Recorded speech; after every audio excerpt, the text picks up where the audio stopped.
خسارة الأهلي النهاردة لقب السوبر الأفريقي على حساب اتحاد العاصمة الجزائري.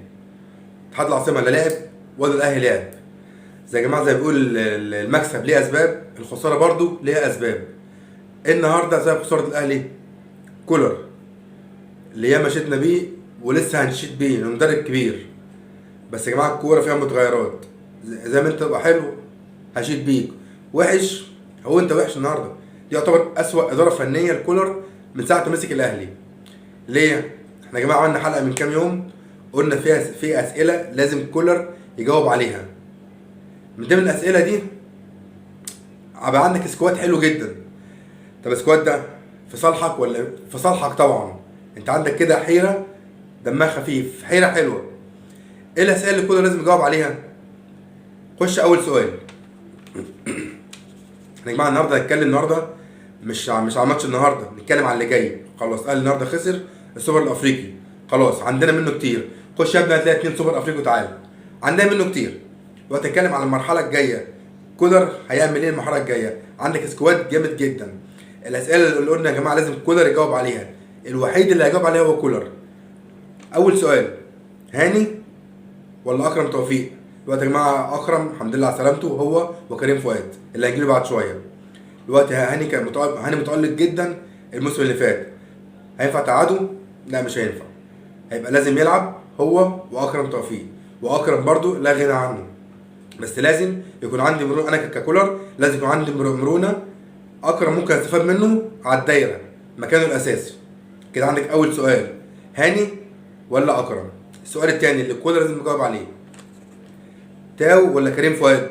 لو تفتكر يا جماعه كريم فؤاد كان الورقه الرابحه لكولر لما كان ساعتها تاو مصاب. للاسف كريم فؤاد اتصاب، تاو رجع بقى. تاو خلاص هو ماسك الناحيه اليمين خلاص. دلوقتي عندك كريم فؤاد وعندك تاو، مين هيلعب؟ على فكره في ماتشات كتيره هتحتاج فيها كريم فؤاد، حد كده زي باك عامل زي بركات. تمام؟ ده السؤال الثاني اللي الكولر برضه لازم يجاوب عليه. السؤال الثالث اللي معانا، الشحات ولا رضا سليم؟ اللي بانت جدا النهارده هو انت ولا جايب رضا سليم، لعيب كبير جدا، وعلى فكره لاعب تقيل. رضا سليم مكانه بيلعب على الاطراف وبيلعب 8. طب ده هتلعبه على حساب حسين الشحات؟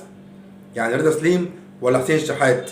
هتعمل ايه؟ الحيره النهارده بانت. النهارده انت قعدت تلعب، يعني الشحات جبته يمين وبدات يمين ماتش، بعد كده خرجته وخرجت رضا سليم. كان في النهارده مش مفهومه.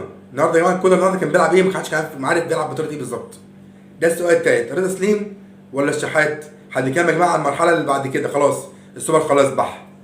السؤال الرابع، كهربا ولا مودست؟ لاعب عنده 35 سنه، هتعتمد عليه طول الموسم، هيقدر يفيدك؟ طيب الناحيه التانيه كهربا انت اللي جبته من الدار للنار وخليته ياخد هداف افريقيا. برضه زي ما قلنا يا جماعه، كهربا ولا مودست ولا من تحتيهم صلاح محسن؟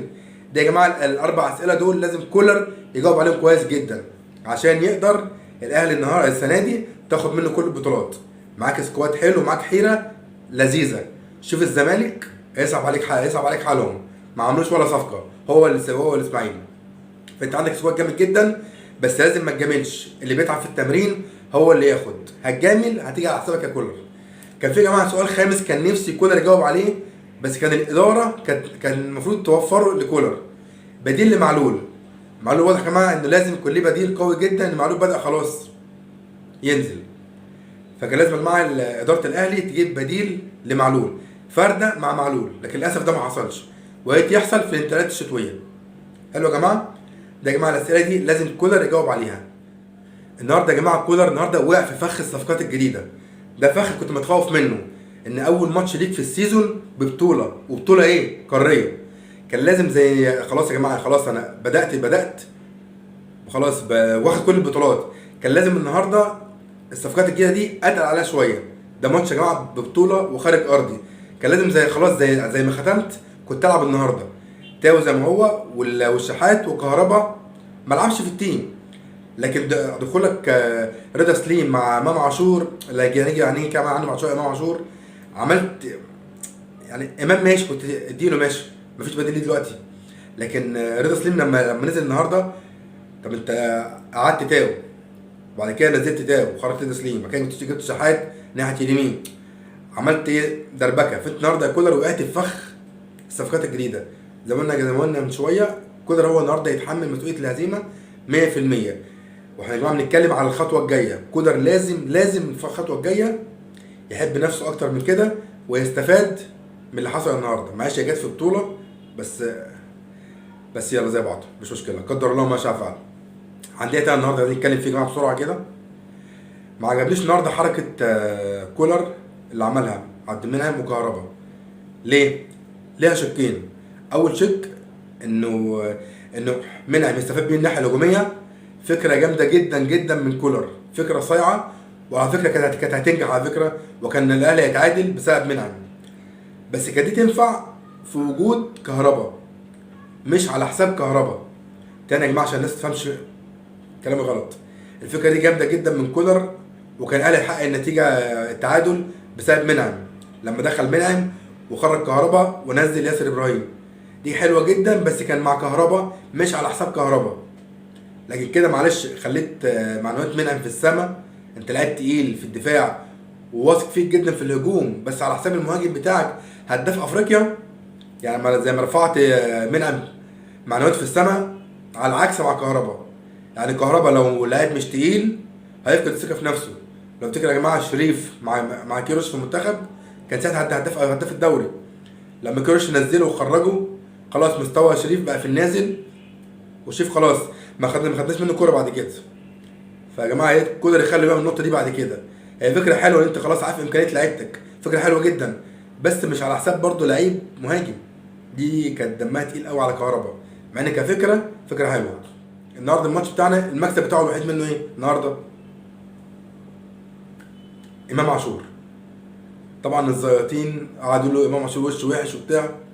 صفقه يا جماعه جامده جدا والاهلي محتاجها.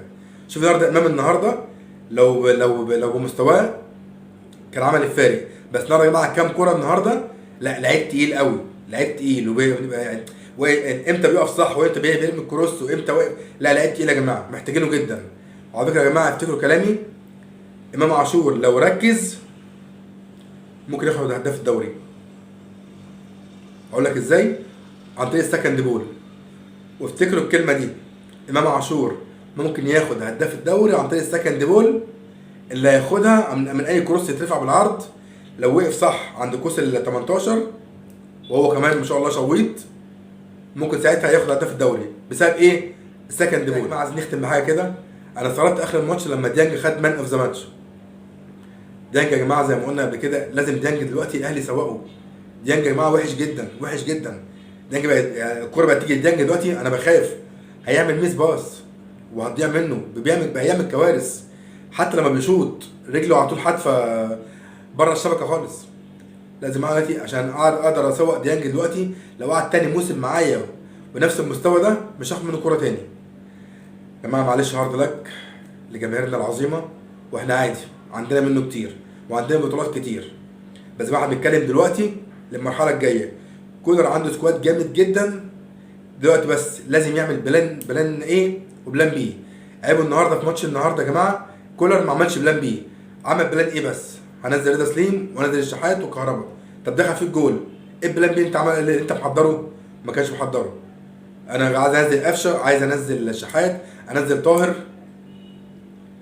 لازم اعمل في المرحله الجايه كولر لازم يعمل مرونه تكتيكيه لكل ماتش، ما يثبتش الطريقه، لا كل ماتش ليه طريقته وليه لعيبته. عندك سكواد جامد. لما يا جماعه مصلحه الفريق الاول، مصلحه الفريق اولا يا جماعه في اي حاجه. لو هتفضل مصلحه الفريق وكل لعيبه دي هتلتزم في التمرين وتاكل النجيله زي ما بنقول الاهلي عنده سكواد جامد جدا جدا جدا. لازم يكون معاك مدير كوره ذكر وشاطر وما عندوش حاجه اسمها صحوبيه ولا زماله ولا الكلام ده. خالد بيبو ممكن يقع في فخ انه طيب وبيسمع ده وبيسمع لده، هتيجي في الاخر على حسابه وعلى حساب الفريق. تاني يا جماعه الاهلي المرحله الجايه محتاج كولر وخالد بيبو يمسكوا العصايه شويه. اللهم بلغت اللهم فشلت. اتمنى ان شاء الله يا جماعه كل خير للاهلي، وان شاء الله بدايه الموسم المحلي التالت الجاي مع المصري، وان شاء الله اول 3 نقط على حساب مصر البورسعيدي. وشكرا يا جماعه، الف شكر.